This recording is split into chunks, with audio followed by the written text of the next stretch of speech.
قبولیت دعا کے 15 مقامات۔ السلام علیکم ناظرین، کیا حال ہے؟ امید ہے کہ آپ سب اللہ تعالیٰ کی حفظ و امان میں ہوں گے۔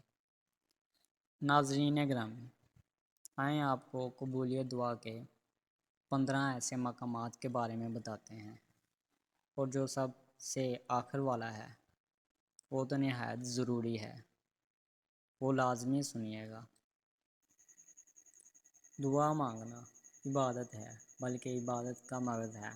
دعا کی عظمت و شان کا اندازہ اس بات سے لگایا جا سکتا ہے کہ دعا نہ مانگنے والے کے بارے میں ہے کہ اللہ تعالیٰ اس پر غضب فرماتا ہے، جیسا کہ حدیث پاک میں ہے۔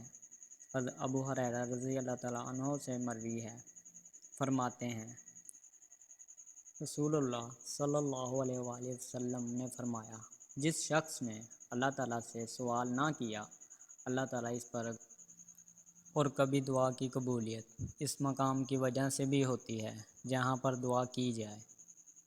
آئیے جانتے ہیں بزرگان دین سے منقول قبولیت دعا کے 15 مقامات۔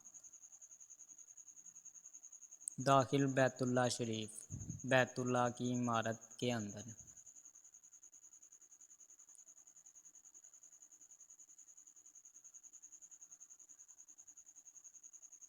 زیر میزاب، امیر اہل سنت فرماتے ہیں، میزاب رحمت سونے کا پرنالہ ہے۔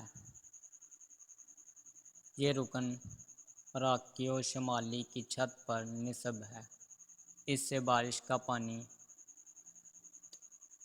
حتیم کے نچھاور ہوتا ہے۔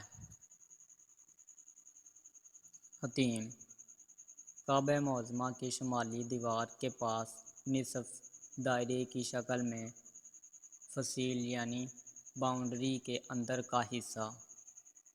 حتیم کعبۃ اللہ کا حصہ ہے۔ اس میں داخل ہونا عین کعبۃ اللہ میں داخل ہونا ہے۔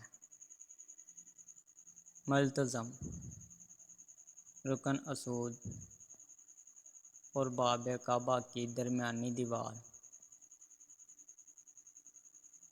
حجر اسود، یہ جنتی پتھر ہے جو کعبۃ اللہ کے جنوب میں مشرقی کونے پر واقع رکن اسود میں نصب ہے۔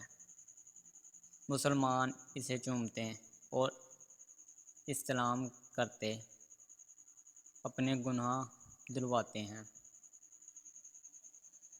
مقام ابراہیم علیہ السلام، آب زمزم کے پاس۔ مسجد نبوی علیہ السلام، منی،